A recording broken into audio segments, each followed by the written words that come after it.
We're here today to announce a three-way joint initiative between Westchester County, Suffolk County, and Nassau County, which is sort of an embodiment of the shared services concept that we've talked a lot about. And this is now a very tangible announcement to make today in terms of our cooperation. I'm joined by the Suffolk County Executive, Steve Bellone, who's traveled, I think, all the way up from Islip, I guess, Babylon? Hauppauge. Hauppauge. I'm not sure of my Long Island geography, so I know it's out there somewhere. And we have It is out there. Melissa Gallucci, who's with us here. She is the Commissioner of Shared Services, and she is here at Nassau County. County Executive Laura Curran was unable to attend. We're very happy to have Melissa here and her team. They will both introduce members of Nassau and Suffolk who've come up here. And the chair of the Westchester County Board of Legislators, our partner in government here in Westchester, the Honorable Ben Boykin, is with us. Ken Jenkins, Deputy County Executive, has joined us. Our Director of Operations, Joan McDonald, is here. Our Head of Intergovernmental Relations in Westchester, Vic Mallison. Our Chief of Staff, Andrew Ferris. A host of other members of the executive branch and some legislative representatives of here as well. I had the opportunity in the last 14 months to interact with my colleagues in Nassau and Suffolk County. Both of those counties, along with Westchester, share a couple of realities that are similar. And, of course, we're all different in certain other ways. But the three counties are very large, complicated counties that have significant-sized budgets, significant-sized responsibilities and problems, are downstate counties and are not New York City. And even though we border New York City, and New York City has an 8 million, 9 million population, has a very extensive municipal government with resources to do things, Suffolk County, Nassau County, and Westchester County are in a little bit of a different situation. And what we found is that many of the things that we struggle with in Westchester County are exactly what our colleagues in Nassau and Suffolk have dealt with, and in many cases successfully dealt with, so that we here in Westchester can learn from them. And in a few cases where we've had some experiences that they're going through now, that we can get a great degree of shared information and interest. Laura Curran, Steve Malone, and I have met a couple of times since the beginning of my new term 15 months ago. There is a fourth county executive, a similar-sized county, Mark Polencars, who is head of Erie County. Now, he can't always meet us, coming all the way down to the other state, but we get him on the phone, and we call it the G4 conference. So, but it is an opportunity for us sometimes to commiserate, but more importantly, to try to talk through the challenges of governing in a suburban environment. And, separate from New York City, which is a singular government with an executive that has direction over the totality of government services in New York, county governments do not have the totality of service control. There are towns, villages, cities, special districts, a host of other things that are involved in how we have to make decisions in a suburban setting. So to meet, to find common ground, find a way to save some money is very essential. What we're announcing today really stays in sync with what Governor Cuomo has laid out as a shared services vision. He's put some money on the table to incentivize us to do these things and to work on plans in each of our respective counties to share services between our towns, villages, cities, school districts, fire districts, et cetera, within our counties, and in this particular case, to find ways to cooperate across county lines. And I have to say, I've always been quite impressed by the level of cooperation that already exists on Long Island between Nassau County and Suffolk County, because they share a common border, a common hockey team, which is not the same team that we root for here in Westchester, but they have already, but you're in the playoffs, we're not, so congratulations to the Islanders. And Mike Spano, our mayor of Yonkers, is with you too, unfortunately for us. But in all seriousness, obviously I want to make a little bit of light here, but in all seriousness, Nassau and Suffolk have led the way already between counties in cooperations. And so we, as in our county, look to some of those things and try to combine ourselves in some positive efforts. This effort particularly is to combine our three counties in an aggregate purchasing power into a single request for bids in order to leverage better pricing. This particular initiative involves what we're purchasing on behalf of local governments as well for vehicles, police vehicles, and we have in Westchester County a much more decentralized system of police services. Westchester County's police polices parkways, county facilities. We do have the local policing responsibilities in the village of Mount Kisco by contract, and we provide some targeted services for some other communities, but very different in size and scope than Nassau and Suffolk's countywide police departments. Yet, by serving as a conduit in Westchester County for the purchasing at the local level, and in combination with Suffolk and Nassau, we can now take advantage, as most people know, of buying by volume and therefore lowering the rate. And that is a tangible benefit not only to the county budget, but to each of those different municipalities in terms of their situations. There's a number of people to thank, and from our standpoint in Westchester County, we owe a great debt of gratitude to Jim Ferrara and his team in the purchasing departments for all of their efforts, and Emily Saltzman on our executive team, the Deputy Director of Operations, works directly with Joan, has spearheaded our efforts in shared services, and they both deserve our great thanks in our executive team here in Westchester County. And I have to tell you, 2 years ago, when we were first looking at this issue, I was a state senator competing for this position. I turned to Steve Bellone because I was advised that what Steve had done in Suffolk County was really state-of-the-art in analyzing shared services. And I spoke with Steve. Steve was gracious enough to come up here back in the fall of 2017. And from that point forward, and the combination of contacts we've had with Nassau County, I've had the pleasure of inviting Laura Curran over the Sound to Playland, where we sat at the Tiki Bar and showed off one of our assets in Westchester County. Tiki Bar. Well, just you can come across the Sound too. It's a little longer trip, but we're good. But in all seriousness, we have benefited from this contact, both in this particular initiative and beyond. So let me turn it over next to County Executive Steve Bellone so that he can talk a little bit about his initiative and the scope of what they've been able to do that Westchester and Nassau are happy to work with you on. Thank Steve. You, County Executive. Thank you. Thank you very much, George. And first, let me say it's a pleasure to be here in Westchester. If George is not familiar with Islip or Babylon, I can tell you he has to help me get around Westchester County a little bit also. But it is great to be here with him and his great team, also with Melissa in Nassau County. So I've been here, as George mentioned, to Westchester before. And I will tell you that this county is very fortunate to have a leader like him. We met before his election here and talked about issues, and he was interested in picking my brain about things that we were doing. And after his election, talking about how we can collaborate and things that we can do together. And that's exactly the kind of leader that you want. That's the kind of leader that we should all expect. And let me also say to Chairman Boykin, thank you for your leadership as well. It's great to be here with you. I know that collaboration with the legislature is very important in terms of governing at a county level and at all levels. We came together, the county executive and I, on an issue that's very important, having to do with the loss of SALT deductions. And we said very clearly and directly, we're going to do everything that we can to restore those deductions or to mitigate the damage from those. And, that's a fight that is ongoing and continues, and we remain committed to that fight. But here is an instance where you have major county governments coming together to collaborate, to share services in a way that offers significant savings to taxpayers. We're basically announcing here the first major initiative between three downstate counties, the largest counties in the state, coming together and doing major purchasing together.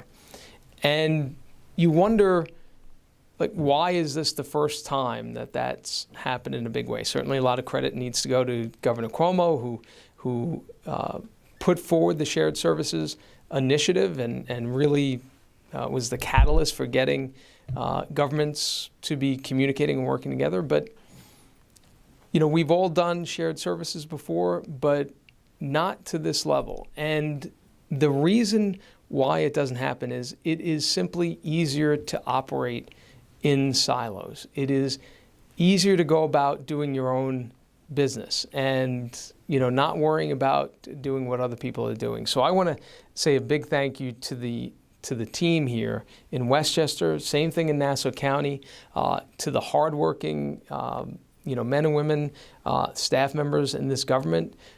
Ed Moulton from our team, Director of Shared Services, and our team back in Suffolk County. Because what this involves is them working together, those dedicated staff people working together, collaborating together. And what does it mean? At the end of the day, it means we're delivering a more efficient and effective government for the people that we serve. And that's what it's all about. And here, by collaborating for the first time on major purchase, we are setting an example of how that kind of collaboration can really lead to significant savings for our mutual constituents. So in Suffolk County, we're going to see $500,000 in savings. That is real money just from this one bid now. And additionally, as the county executive said, local municipalities, towns, villages who are doing purchasing, we're serving the same taxpayers as they are. They are going to see significant savings as well. So I think this is a very important moment where you have three of the largest counties in the state of New York coming together to share services, to work together in order to make government work better and to save taxpayers money. That is a great victory for the people we serve, for our constituents, and I think it's a real model for what we need to do moving forward. We, under the governor's plan, put forward a very comprehensive shared services program. We now have 100 municipalities in Suffolk County that are a part of that program. So we see this as just the beginning of a process that will allow us ultimately to do some really great things together. Again, that at the end of the day, make government work better for the people that we serve. County Executive, thank you very much for hosting us here. Thank you for the incredible collaboration. And we know this is just the start of something very significant and very important for all of us. Thank you. Thank you, Steve. I really appreciate it. Next, we'll hear from Melissa Gallucci, who is the Nassau County Commissioner of Shared Services. Melissa. Thank you. I am Melissa Gallucci. I am Nassau County's Commissioner of Shared Services. I am here on behalf of County Executive Laura Curran. Unfortunately, she could not be here, but I do know that the Shared Services Initiative in Nassau County is very important to her.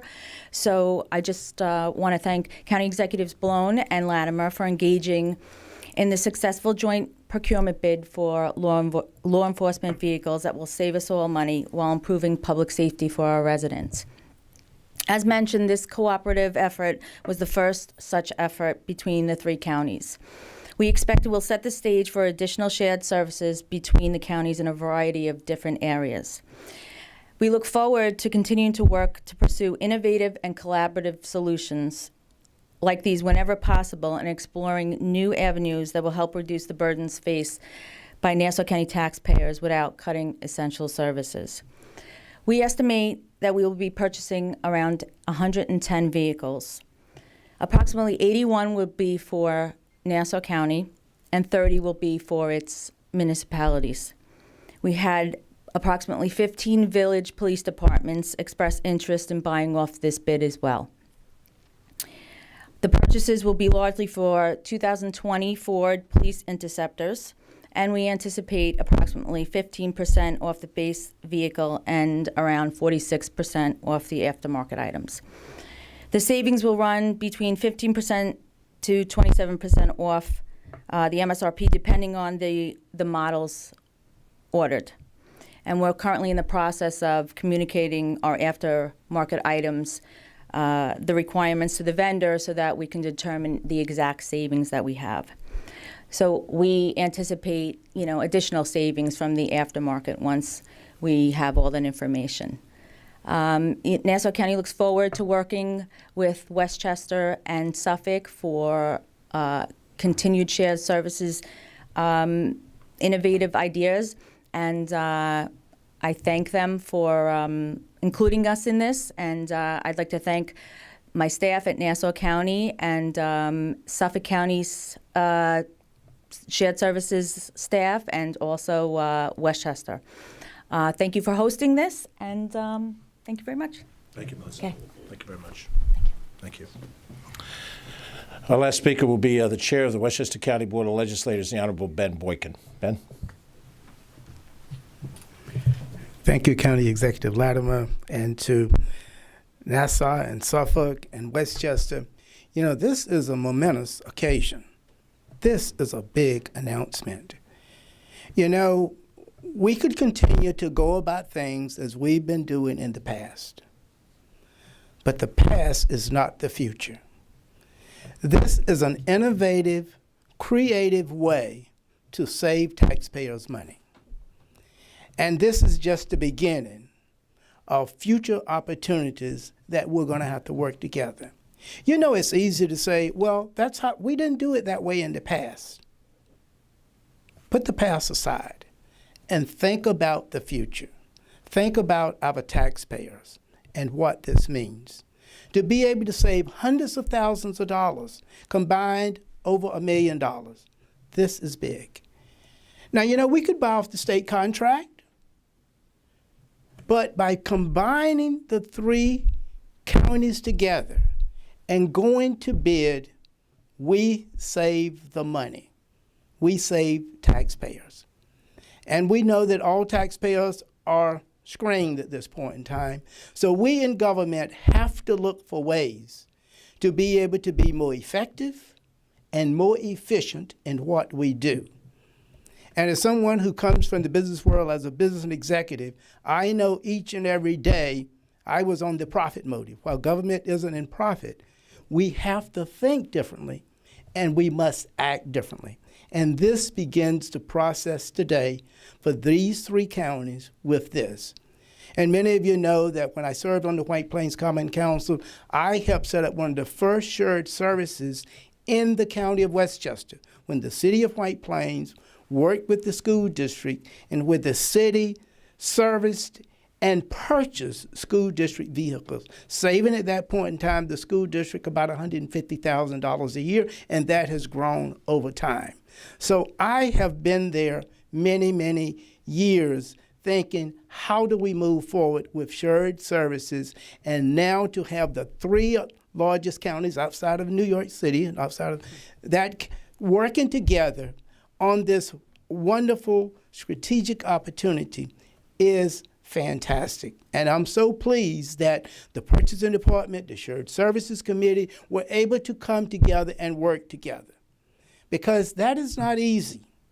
Because remember, we all are in our silos, but we have to think differently. We have to act differently. And this is the beginning, I hope, of many other opportunities to work through shared services.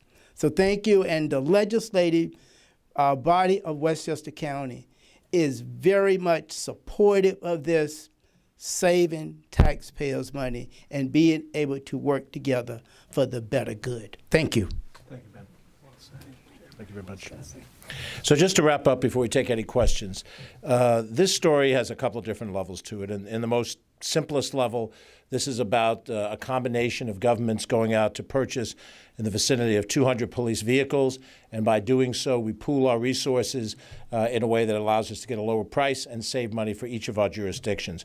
For the record, Westchester County, as a county police department, will benefit of 19 of these 200 vehicles, and our various local governments in Westchester will also have a certain allocation of it. On a second level of it, this is a story of shared services in which we are trying to find ways to combine and save money, and this is a first initiative. Suffolk County has created a portal system that Westchester is looking to join forces with them on. We were pleased to be able to be with Laura Curran for her State of the County message 2 nights ago, and heard some of her initiatives and saw some common ground where we could work together, and that is that shared services opportunity that goes beyond just the police vehicles. But there's one other thing, and I think probably this is the most important thing. Right now we're having a moment in America where there are 2 paths in the road, and it's how do we want to govern ourselves? What type of government do we see ourselves having? And there is one path down this road that's a path of confrontation. It's a path of conflict. It's a path of acting toward each other in a divisive way. and to find the differences that we have between us and to exacerbate those differences, to try to highlight the things that make it difficult for us to combine our resources. There's an alternate path, and that's the path that we're seeking. In each of these different counties, with each of these administrations, cooperating between the legislature and the executive branch, cooperating between our level of governments and the governments below us, cooperating amongst ourselves, and cooperating with the state government, and hopefully in the future the federal government. That path of cooperation, of coordination, of collegiality, I believe, and I think we all believe, that's the path that our residents expect to see us pursue. They are busy with their lives. They're raising their families. They're working in their careers. They don't have time to watch the participation of kids who can't play in the sandbox well. And that's what happens when government fights over every possible different issue and every different idea. And this is a statement, these three governments specifically and more generally, that what we want to see is a different way of governing, a different mindset where we don't worry about our titles, we worry about sitting down, finding common solutions to problems that we all face. And I'm very excited that this is the first step in the collaboration between our counties. Our new administration, 15 months in, made the effort of taking our executive team over the bridge to Rockland County to meet with County Executive Ed Day and his team. We share a common river. We share a common destiny in the lower Hudson Valley. We took time to go in to see Ruben Diaz, the borough president of the Bronx, and we found an opportunity for us to lobby together to open up west side access to the west side of Manhattan that benefited East Bronx and the eastern side of Westchester County. We found ways to cooperate. And when you hear people say, well, the suburbs and the city are in perpetual battle. Well, Long Island is doing this, and that's at the detriment of Westchester. Don't believe it. Believe that reasonable people can work together, can find these solutions, and that is the path forward for government, not the direction of conflict and confrontation that we've faced. With that, we'll open it up to any questions. Feel free to direct it to any of us.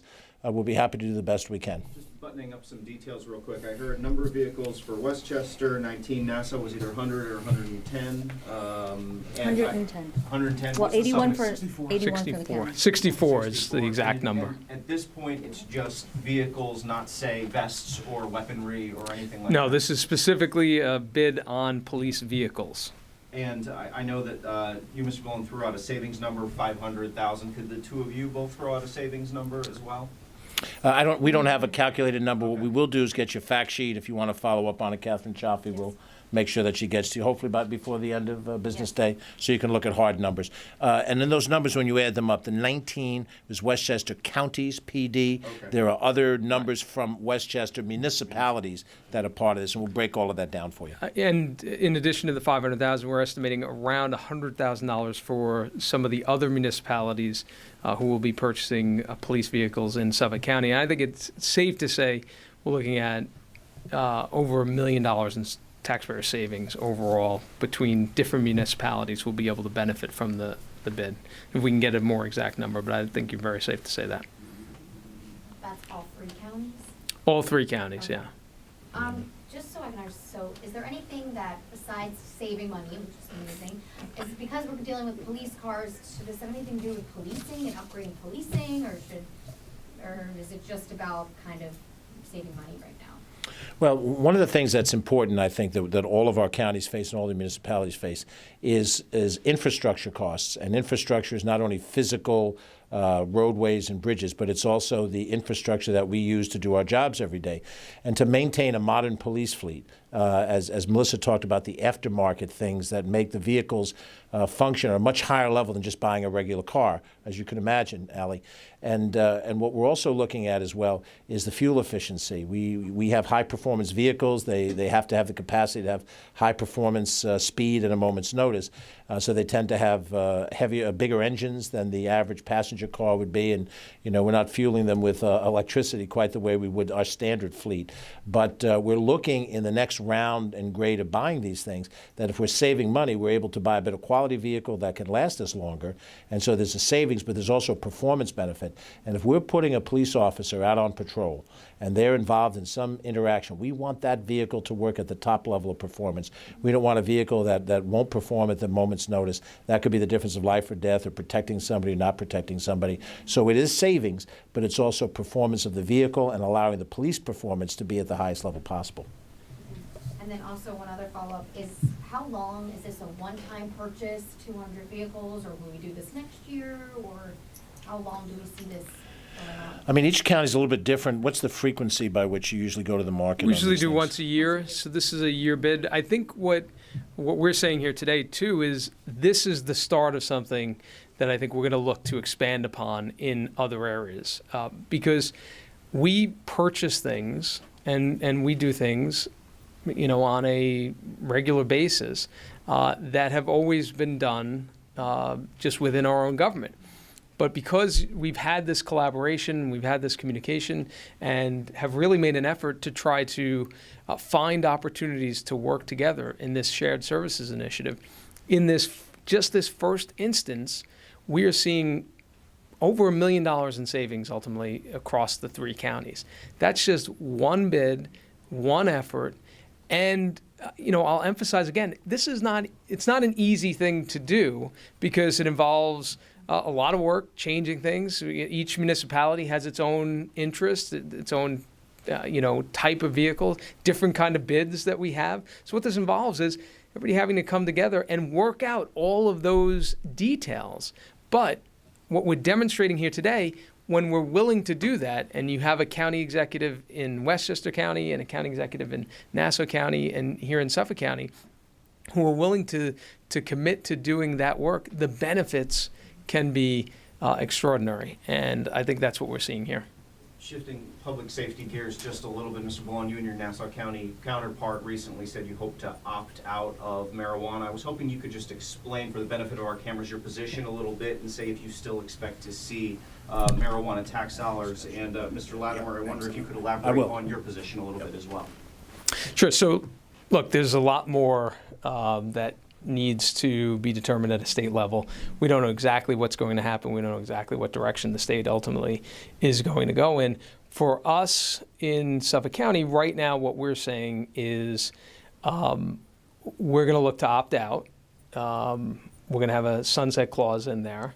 We're going to be looking to evaluate and see what the implications are, the potential impacts are. We just formed a cannabis working group that is going to be studying those from public health perspective, public safety, and a number of other different issues that we'll be looking at. And this will give us an opportunity to revisit the issue a little bit down the line, probably 12 months from now, and to see where we are at that point. But we do need to do some work at the state level to have an understanding of exactly what they're going to produce, because that's still uncertain at this point. And there are a lot of concerns that have been expressed up in Albany. But at a local level, a lot of different issues that we're working on and thinking about. And this will give us the space and the time to really understand those and to revisit the issue at a later date. And I'll comment on Westchester for a second, but Melissa is not in a position to comment on behalf of Nassau. So, no, I just want to. We've had some discussions very generally here in Westchester County between the legislature and our executive branch. We've not made a decision as to how we would act yet. Our understanding at this moment in time, and it's subject to any change, is that the law itself is not likely to be in the budget, even though it was originally structured in the budget. It's going to be kicked out of the budget and handled as a standalone issue in the state legislature. Having served in both houses of the state legislature, that adds 90 days to the debate, and anything can happen over those 90 days. We're working on the presumption that we'll have an opt-out clause as a county. We're also working on the belief that any jurisdiction of 100,000 people or more will have an opt-out clause, which in our county means the city of Yonkers. So we're going to reach out to Mayor Mike Spano and the Yonkers City Council and try to make this an open dialogue amongst us to try to understand, where they're at on it, where we are at on it. My understanding also, to be clear, is that any county that opts out doesn't make it illegal to possess or use in the county. What it does do is it means that county will not have a place to buy it, and we will not be producing it within our county. But that won't change, if they do make it legal, it won't change the fact that a person might possess it and use it, and they would obviously change the criminality behavior of it. So it's really a question of whether or not any of our counties go to that step or not. And I would say every county is a little bit different in personality. I'd say, the Westchester model is pretty closely split. I put a Facebook post out. You're welcome to go look at it last night. and I'm counting them as I read along. I've never gotten more Facebook responses on anything I put out on Facebook. Even a great a great commentary that I did on Tom Seaver a couple of days ago got quite a few responses. This has more responses than I've seen from anybody, and if it isn't split 50-50, it's darn close to 50-50 from a Westchester perspective. So I suspect we're going to have a dialogue. We'll talk about how the legislature wants to deal with it, and any resolution to opt out would pass the legislature and then come to my desk. But we'll talk about it, as a group of people and see what we think the consensus is. I would say we don't know yet at this stage. So just to be clear, you're hoping the opt-out clause exists for Westchester. You're unsure if you will sign it. Yeah, we're unsure how we'll act on an opt-out clause. I suspect there will be an opt-out clause. That seems to be part of the public policy if this thing happens, because there are a number of places in the state that are pretty sure about what direction they want to go, and pro and con on this. And of course, as usual, Westchester's kind of in the middle. We're kind of upstate if you live in Brooklyn, and we're kind of the city if you live up in, Utica. So reflecting that dual reality for us, we'll have a robust discussion in Westchester. But I'm glad that Steve and Laura have made their decisions. That reaches that. And we could talk about it in Westchester. Right, that cranks it up here, yeah. Any other questions? If there's any other separate issues that you'd like to talk to the county executive from Suffolk about separately and individually, you're welcome to do that afterwards, and the same is true for me. We have some other issues in Westchester, our Con Edison problem, which I wouldn't wish on anybody else, that we'll have to deal with if you'd like to chat about that. But if not, we thank you for your time. Thank you very much for taking the trip up, County Executive. and we're very Great happy job. to work with you in the days to come. Thank you.